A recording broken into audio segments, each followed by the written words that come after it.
Welcome to maths classes. ఈ వీడియోలో అయితే కనుక ఇంటర్మీడియట్ ఫస్ట్ ఇయర్లోని మనకు ప్రీవియస్గా అయితే 2 టెక్స్ట్ బుక్స్ అలా ఉండేవి, 1A 1B అని. రీసెంట్గా లాస్ట్ ఇయర్ ఏం చేశారంటే కనుక 2 టెక్స్ట్ బుక్స్ని మెర్జ్ చేసి అట్లే ఒక టెక్స్ట్ బుక్గా ప్రింట్ చేశారు. కొన్ని న్యూ టాపిక్స్ అలా ఇంటర్మీడియట్లోకి ఇంట్రడ్యూస్ చేశారు. వాటిల్లో 10th క్లాస్ కంటిన్యూషన్ అయినటువంటి అర్థమెటిక్ ప్రోగ్రెషన్ ఆ చాప్టర్ను,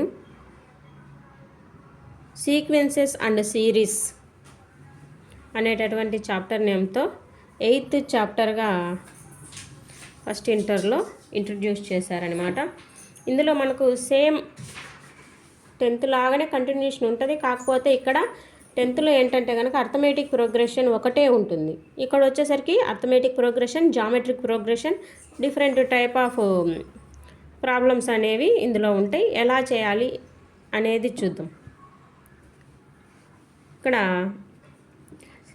సీక్వెన్సెస్ అంటే ఏంటి, సిరీసెస్ అంటే ఏంటి, ఫస్ట్ 2 డిఫరెన్సెస్ అయితే మనం ఫస్ట్ తెలిసి ఉండాలన్నమాట. సీక్వెన్స్ అంటే కనుక మనకు ఒక అరేంజ్మెంట్ అనేది ఒక డెఫినెట్ ఆర్డర్లో ఒకటే రూల్ ఫాలో అవుతూ ఉంటే కనుక దాన్ని మనం సీక్వెన్స్ అంటాం. ఇందులో కూడా ఫైనైట్, ఇన్ఫైనైట్ సీక్వెన్సెస్ అనేవి ఉంటాయి. ఫైనైట్ అంటే కనుక డెఫినైట్ నెంబర్, ఇన్ఫైనైట్ అంటే కనుక ఇన్ఫైనైట్ నెంబర్స్ అనేవి ఉంటాయి అన్నమాట.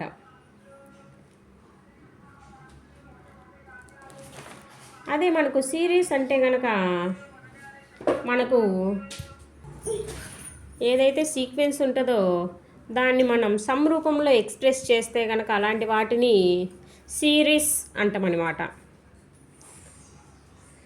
ఇక్కడ ఫస్ట్ అర్థమెటిక్ ప్రోగ్రెషన్ గురించి వస్తుందన్నమాట. ఇందులో మనకు ఫస్ట్ టర్మ్ ఐడెంటిఫికేషన్ చేయడం, కామన్ డిఫరెన్స్ ఫైండ్ అవుట్ చేయడం, సమ్ ఆఫ్ n టర్మ్స్ అనేటటువంటి ఫార్ములాను యూస్ చేసుకోవడం, వాటిని యూస్ చేసుకొని ఎలా సాల్వ్ చేయాలి అనేది ఉంటుంది. ఎగ్జాంపుల్ 1 ఎక్స్ప్లెయిన్ చేస్తా చూడండి. కామన్ డిఫరెన్స్ ఫార్ములా వచ్చేసి a2 minus a1, nth term formula వచ్చేసి a plus n minus 1 into d. Some of n terms formula ఏంటి, Sn is equal to n/2 into 2a plus n minus 1 into d. ఇంకొక formula వచ్చేసి n/2 into a plus an. ఇక్కడ first example చూడండి. Right the first 3 terms in each of the following sequences defined by following. ఏమన్నారు, first 3 terms find out చేయమన్నారు. Condition ఇచ్చారనమాట. an is equal to 2n plus 5, an is equal to n minus 3 divided by 4. First 3 terms ఎలా find out చేస్తాము మనము, n వాల్యూని 1, 2, 3 substitute చేస్తే మనకు a1, a2, a3 terms అయితే వస్తాయి అన్నమాట. చూడండి, a1 రావాలంటే ఏం చేయాలి, n ప్లస్లో 1 సబ్స్టిట్యూట్ చేయాలన్నమాట. 2 into 1 plus 5 that is equal to 2 plus 5 is equals to 7. 2 into 2 plus 5 that is equals to 4 plus 5 is equals to 9. 2 into 3 plus 5 is equals to 6 plus 5 is equals to 11. 3 terms find out చేసాం కదా. The required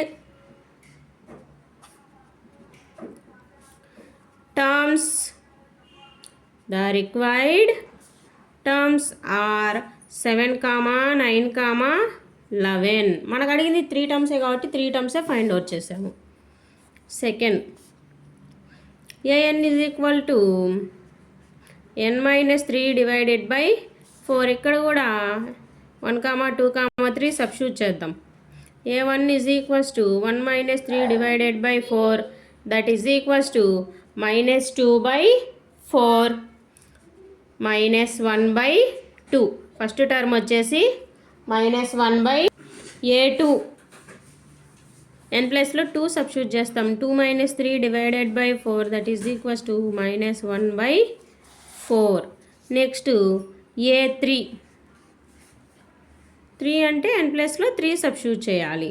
అప్పుడు ఏమవుతుంది, న్యూమరేటర్లో 0 అయిపోతే total term అంతా కూడా 0 అయిపోతుంది. Hence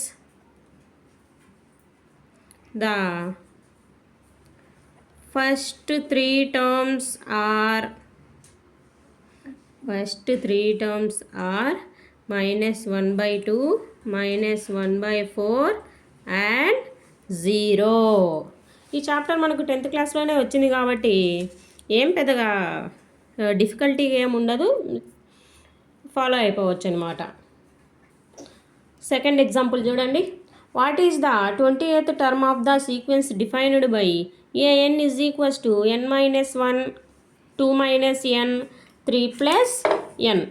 ఇక్కడైతే మనకు 20th టర్మ్ అన్నారు కాబట్టి డైరెక్ట్ సబ్స్టిట్యూట్ చేయడమే. A20 20 - 1 2 - 20 3 + 20 19 - 18 23. వీటన్నిటిని మల్టిప్లికేషన్ చేస్తే మనకు ఆన్సర్ 7866. ఇక్కడ మైనస్ ఉంది కాబట్టి మల్టిప్లికేషన్లో మైనస్ అనేది కంటిన్యూ అవుతుంది. Next example 3. So example 3 third example చూడండి. Let the sequence an be defined as follows. a1 = 1, an (an-1 + 2) for n greater than or equal to 2. Find first 5 terms and write its corresponding series. First 5 terms find out చేయాలి, తర్వాత సిరీస్ను note చేయాలన్నమాట. n value ఎలా తీసుకోమన్నారు, n greater than or equal to 2 అంటే 2 తీసుకోవచ్చు, తర్వాత 2 కంటే ఎక్కువ కానీ తీసుకోవచ్చు అన్నమాట. ఇక్కడ నోట్ చేస్తున్నా చూడండమ్మా. A1 = 1 అని వాళ్ళే మెన్షన్ చేశారు. కండిషన్ ఏమి ఇచ్చారు, an = an-1 + 2 for n greater than or equal to 2. ఎందుకు ఈ కండిషన్ మెన్షన్ చేశారు అంటే కనుక 1 సబ్స్టిట్యూట్ చేస్తే 0 అయిపోతుంది, 0 అయిపోతే +2 అవుతుందన్నమాట. ఓకే, a1 = 1, a2 సబ్స్టిట్యూట్ అంటే గ్రేటర్ దాన్ తీసుకోమన్నారు కదా, 2 కానీ తీసుకోవచ్చు. 2 - 1 + 2 that is equals to a2 - 1 అంటే a1 + 2. a1 అంటే ఏంటి, 1 + 2 = 3. నెక్స్ట్ a3 - 1 + 2, a2 + 2, a2 ఏంటి 3 + 2 that is equals to 5.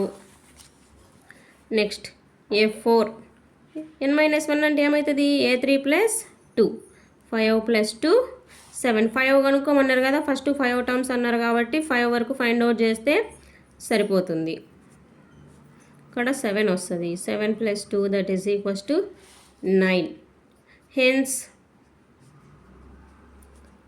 The sequence is 1, 3, 5, 7, 9.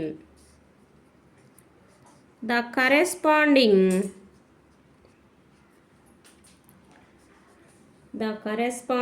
series is 1 + 3 + 5 + 7 + 9 + and so on. Series కదా ఇది, and so on నోట్ చేస్తాం. మరి ఇక్కడ ఎందుకు యాడ్ చేయలేదంటే కనుక వీళ్ళు కరెక్ట్గా ఫస్ట్ 5 టర్మ్స్ మాత్రమే కనుక్కోమన్నారు కాబట్టి 5తో స్టాప్ చేసాము. వీళ్ళు సిరీస్ నోట్ చేయమన్నారు, నెక్స్ట్ 1 సిరీస్ నోట్ చేయమన్నారు కాబట్టి and so on అనేది ఇక్కడ ఈ క్వశ్చన్లో తీసుకున్నాం.